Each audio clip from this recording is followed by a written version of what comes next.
donde nació el apóstol Pablo, en la antigüedad había una tribu que acostumbraba, cuando atrapaban a un asesino, cuando arrestaban al asesino y lo condenaban, acostumbraban castigarlo atándole el cadáver de la víctima a sus espaldas. Ese era el castigo. Llevaba a la persona que él había asesinado, a la víctima, el cadáver, se lo ataban a sus espaldas y cargaba con ese cadáver hasta que él mismo moría. Ahora, imagínense la asquerosidad, la peste. Qué horrible ha de haber sido tener un cuerpo amarrado a las espaldas y en esa descomposición y recordar a cada instante, cada minuto, el resto de su vida que él lo había matado. Y era terrible tener ese cuerpo, era terrible ese castigo.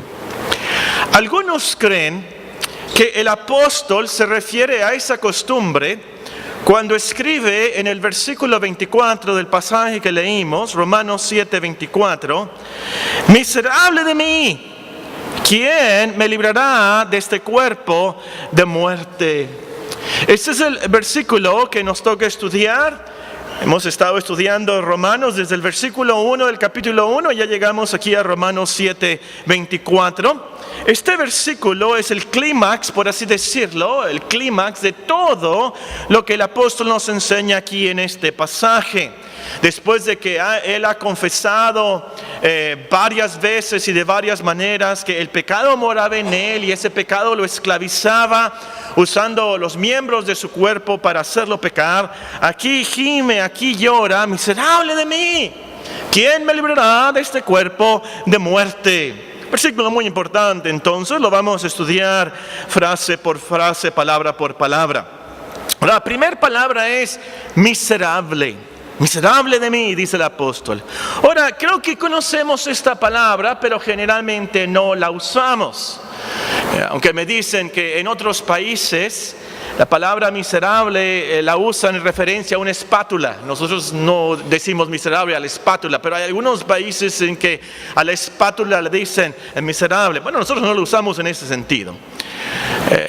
La palabra bíblica es muy fuerte. De hecho, se usa esta palabra en el original solamente 2 veces. En toda la Biblia se usa 2 veces. En este pasaje, en este versículo, en Apocalipsis capítulo 3 y versículo 17, donde se traduce ahí desventurado.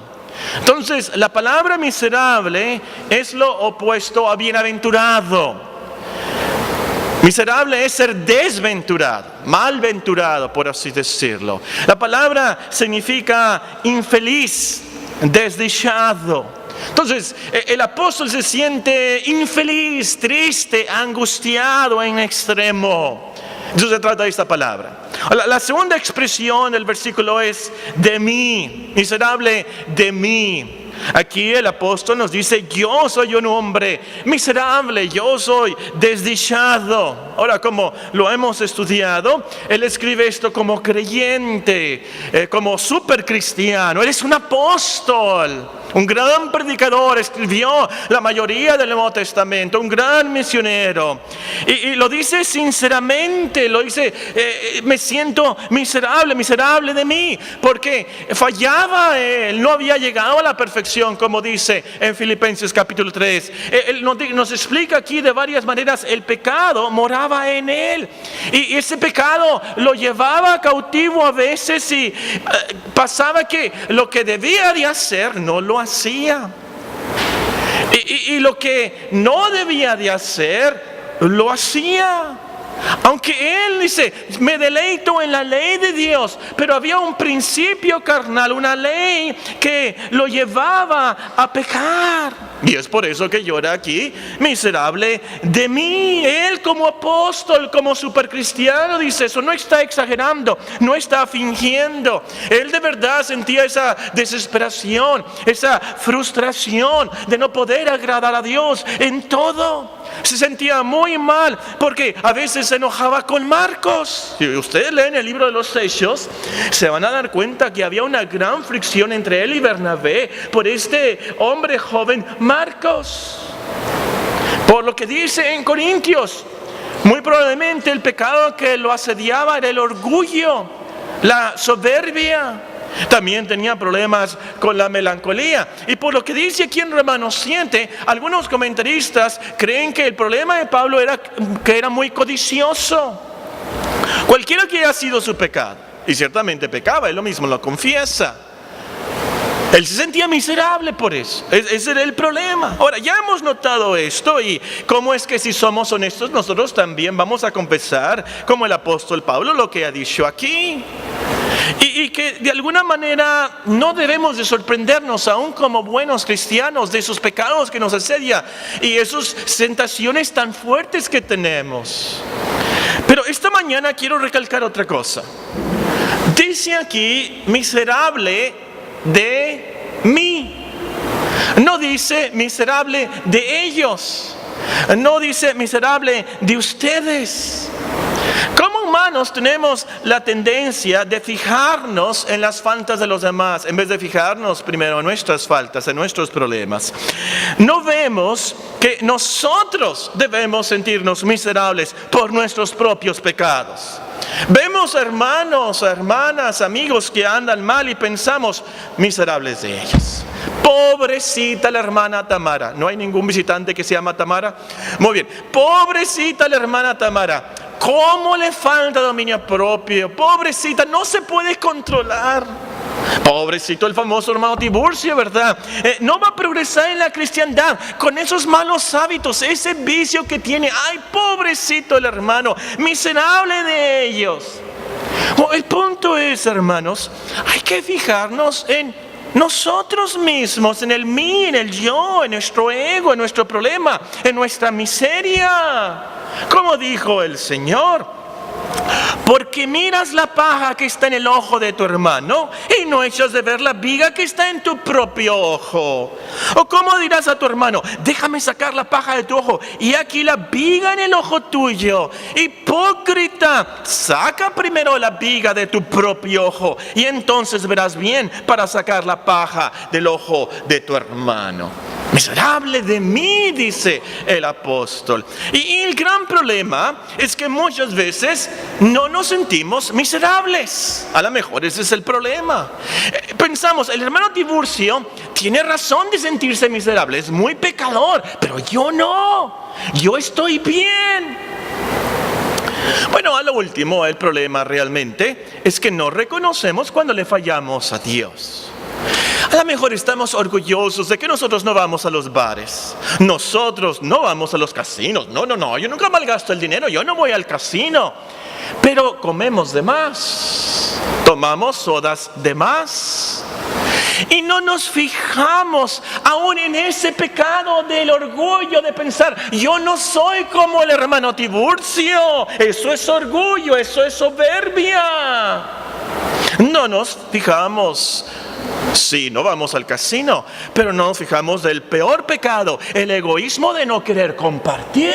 Eso también es un gran pecado, el egoísmo de no querer dar. Ser avaricioso, por supuesto, es un gran pecado. Claro que sí, pero también es un gran pecado no ser generoso. Y pasa que satisfacemos nuestra conciencia viniendo a la iglesia. Pero ¿qué de nuestros pecados secretos? ¿Qué de nuestras dudas? Nuestra incredulidad.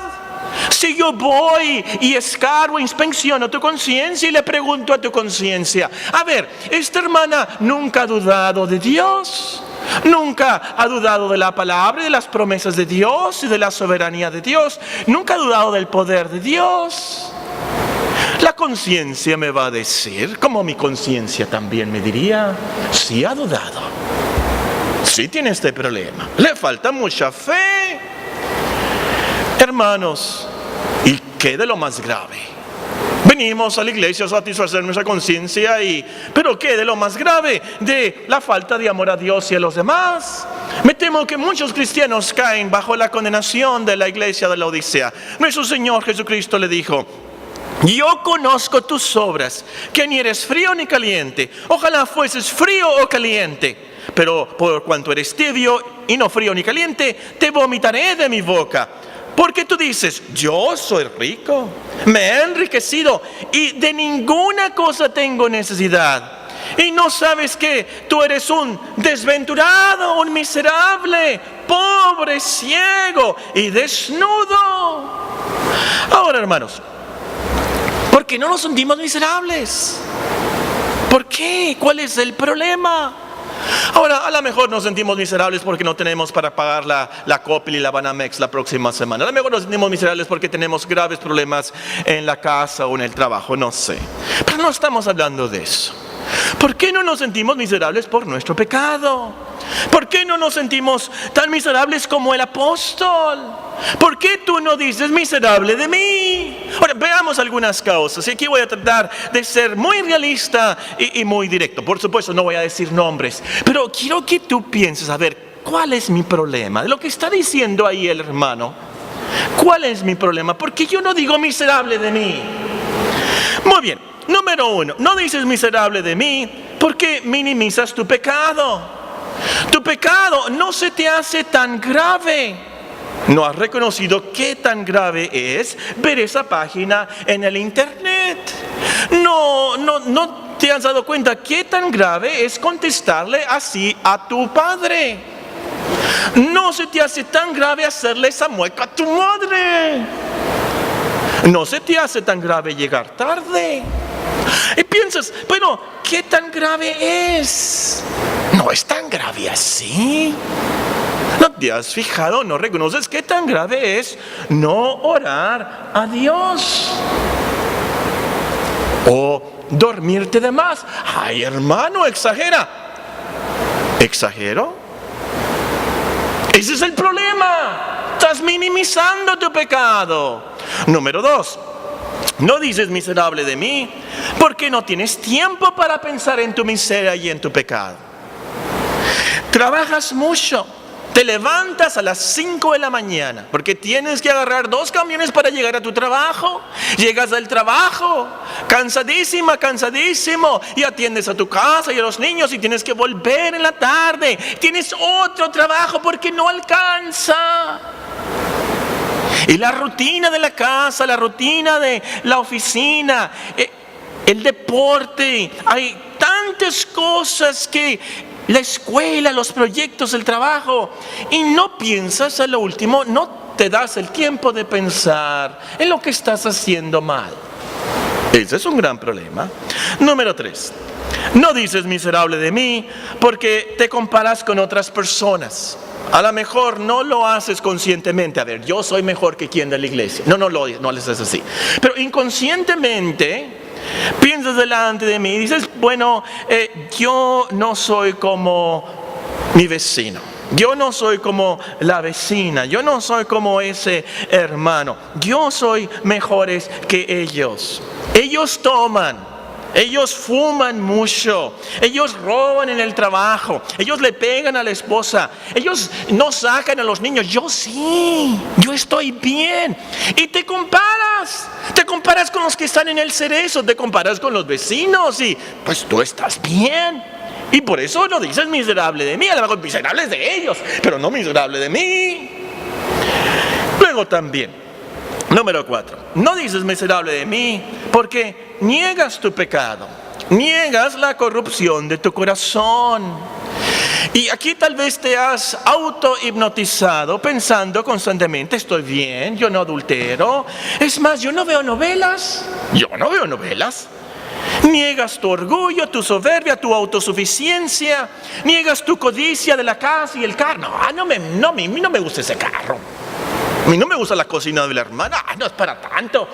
Lo niegas a lo último. Niegas tu falta de amor. Yo sí amo a Dios. Yo vengo a la iglesia.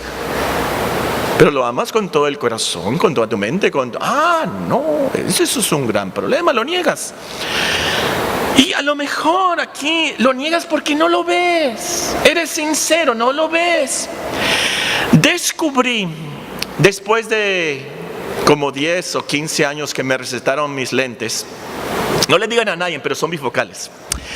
Descubrí que si me los pongo, veo mejor. Descubrí que si me los pongo, veo mejor. Les voy a decir lo que pasa. Yo los uso para el púlpito y para ver la Biblia, pero en la calle, allá afuera, no los uso. Pudiera confesar mi orgullo, pero ¿cómo? Ese joven con lentes bifocales, ¿cómo es posible, verdad? No me gustan los lentes, se me hacen muy incómodos. Bueno, el caso es que descubrí que si me los pongo a través de la semana, estoy viendo más cosas. Paso por la casa y veo en el piso manchas que nunca había visto. Y en el closet esta mañana vi un montón de polvo, nunca lo había visto. ¿No será que ese es tu problema? Necesitas lentes. Necesitas los lentes que Dios te ha prescrito. Y no los estamos usando, entonces lo negamos. No hay polvo, no es para las manchas ahí. Y las negamos, y somos sinceros negando. Pero el problema es que no los vemos porque no los vemos como Dios los ve. Número 5. No dices miserable de mí porque sientes que haces muchas cosas buenas. Yo soy rico, decía el hermano de la Odisea. Yo soy rico y soy rico en buenas obras. Yo hago muchas cosas para la iglesia. Yo hago muchas cosas para Dios. Yo a todos los que me ven en el periódico, yo les doy de más. Y al que me vende el jugo de toronja ahí por la Reforma y el Colosio, yo le doy 5 pesos de más. Si alguien hizo muchas cosas buenas, ese fue el apóstol Pablo. Y cómo sufrió también por ellas. Pero él fallaba y dice aquí, miserable de mí. Número 6. No dices miserable de mí porque no conoces la santidad y majestad de Dios. No reconoces la santidad y majestad de Dios. Sí, por supuesto, canta santo, santo, santo. Pero no has sentido la majestad de Dios como Isaías. ¿Se acuerdan cuando Isaías nos dice en el capítulo 6 que vio al Señor en su trono alto y sublime? ¿Qué hizo? ¿Qué dijo? ¿Qué fue lo primero que exclamó? ¡Ay de mí!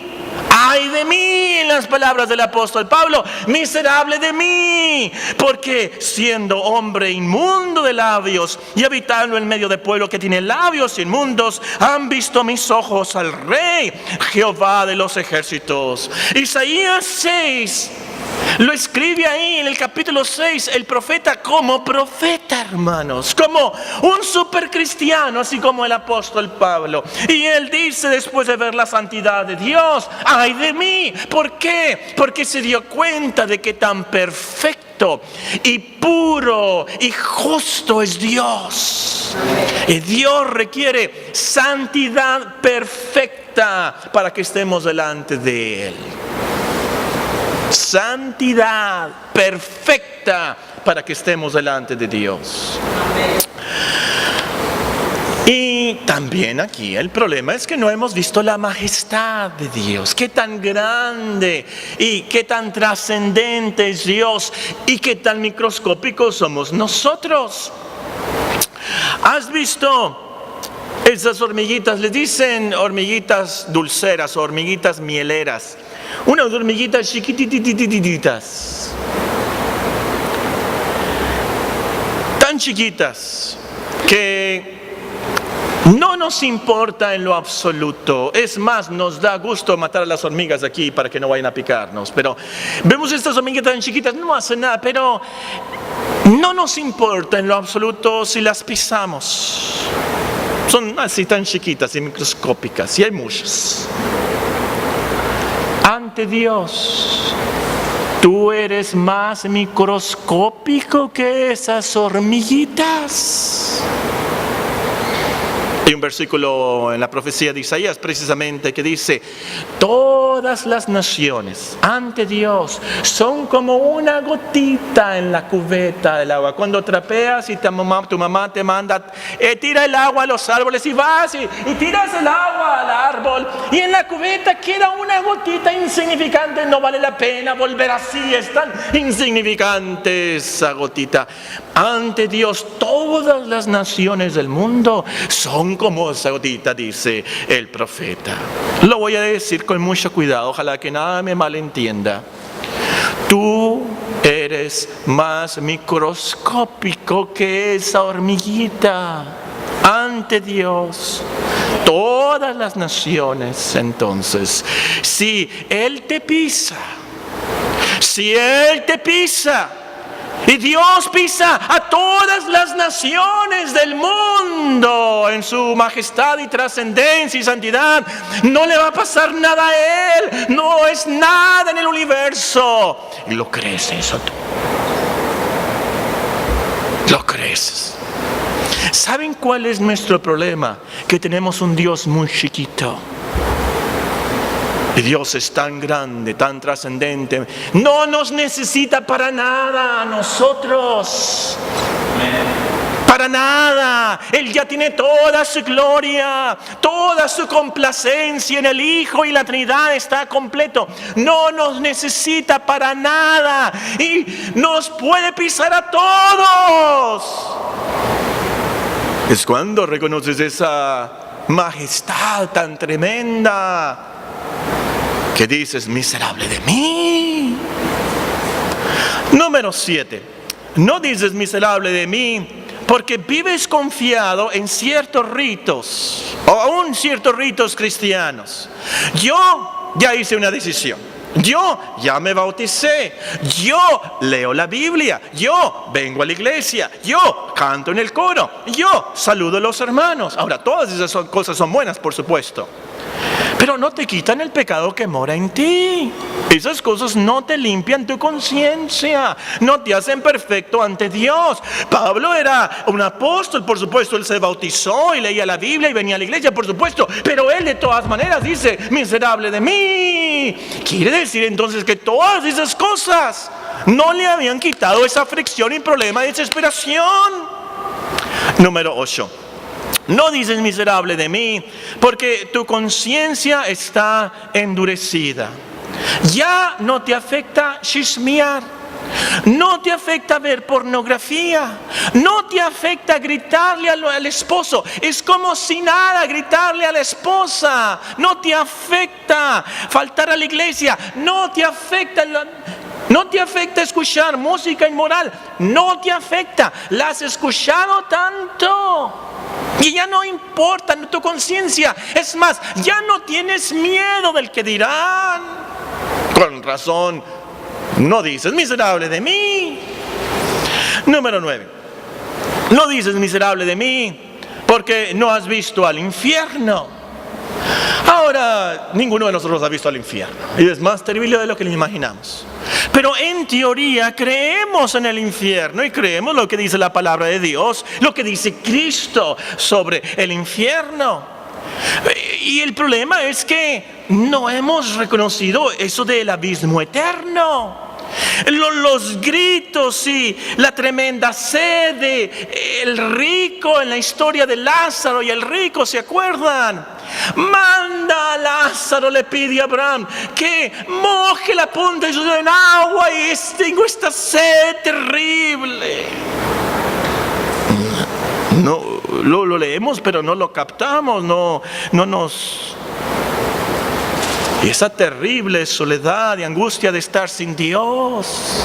El infierno no lo hemos captado, no nos ha caído el 20, como dice la expresión. Y por supuesto no crees que lo mereces. Es por eso que no decimos miserable de mí. En último lugar, no dices miserable de mí porque no has visto a Cristo en la cruz. No has visto a Cristo en la cruz. No has entendido su dolor, su angustia. No has entendido el clamor. Elí, Elí, lama sabactani.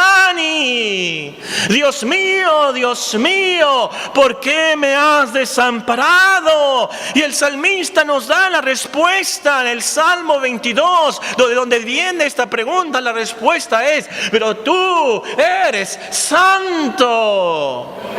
Nosotros, si entendiéramos ese gemido de la cruz, ese clamor, ese grito, cada uno de nosotros pensáramos si eso le pasó al Hijo en la cruz, al Hijo amado, al Hijo unigénito, cuando cargaba sobre Él nuestros pecados, con cuánta razón más nosotros somos más miserables. A lo mejor usted está preguntándose: pero Paco, ¿para qué quieres que me sienta miserable? ¿Dónde va a quedar mi autoestima? Cuidado de los niños, su autoestima, Paco. ¿Por qué dices esas cosas tan feas? Déjame decirte, tienes que sentirte miserable, porque si no vas a hacer la pregunta de nuestro texto. Ahora sí, vayamos a Romanos 7:24. Romanos 7:24 nos dice la segunda parte: miserable de mí, ¿quién me librará de este cuerpo de muerte? Nos tenemos que sentir miserables para tener esa incógnita, tener esa pregunta en nuestra alma: ¿quién me va a librar de esto? ¿Quién me va a librar de este cuerpo de muerte? Ahora noten las palabras. En primer lugar dice ¿quién me librará de este cuerpo? No dice ¿qué? No dice quiénes, dice quién. El apóstol reconoce que él no se puede librar. Él no puede desatar ese cuerpo. Y como hemos visto en los capítulos anteriores de Romanos, el apóstol enfatiza que la ley no nos puede librar del pecado. También podemos pensar, hermanos, que no es un sistema filosófico, ni es una denominación la que nos puede librar. Aquí una vez más, ojalá que nadie me malentienda. El otro día me habló una persona por teléfono y me preguntó: ¿y tu iglesia es presbiteriana? Bueno, le dije: nosotros enseñamos la Biblia, pero esto es presbiteriana. Bueno, hermano, nosotros creemos en Cristo y creemos, pero es presbiteriana. Como si fuera lo presbiteriano lo que nos salva. No es una iglesia, no es una denominación lo que nos libra. No se trata de qué o quiénes, se trata de quién, una persona. ¿Cuál es esa persona? ¿Quién es? ¿Quién aquí? Bueno, el siguiente versículo nos da la respuesta. Gracias doy a Dios por Jesucristo, Señor nuestro. Esa es la respuesta. ¿A quién? Él es el único. Como dijo San Pedro: en ningún otro hay liberación, en ningún otro hay salvación, porque no hay otro nombre bajo el cielo dado a los hombres en que podamos ser salvos. Ahora, la siguiente expresión de nuestro texto es: me librará. ¿Quién me librará de este cuerpo de muerte? Es decir, me rescatará, me dará la libertad de este cuerpo que llevo atado a mí. Me librará a mí. Una vez más, noten, no es te librará, pero me librará a mí de este problema. Es personal, yo tengo el problema, yo soy el problema. El problema realmente no es el internet, el problema realmente no es el diablo. El problema realmente no son tus padres o otros cristianos hipócritas.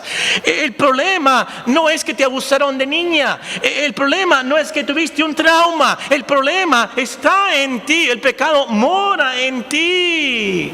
Tú tienes que ser librado de tu cuerpo de muerte. Ese es el problema.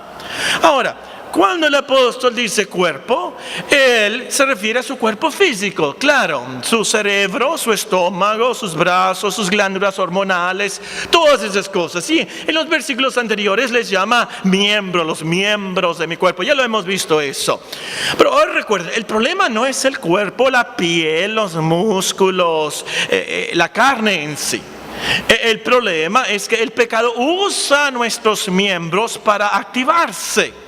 El pecado aprovecha nuestros apetitos sensuales y carnales para activarse en nuestro cuerpo. Por ejemplo, usa nuestros ojos, lo que leemos con nuestros ojos, lo que entra en nuestros ojos de la televisión o de la computadora, para crear en nuestra imaginación pensamientos lujuriosos o codiciosos o incrédulos. Usa la boca y la lengua para comer, hablar de más, para hacer muecas. Es el cuerpo, eso es el problema. Ahora, el apóstol nos dice que el gran problema de esto es que es un cuerpo de muerte. Porque esos pecados, esas muecas y comer de más y hablar de más y esas blasfemias y todo eso nos lleva a la muerte. Por eso es un cuerpo de muerte.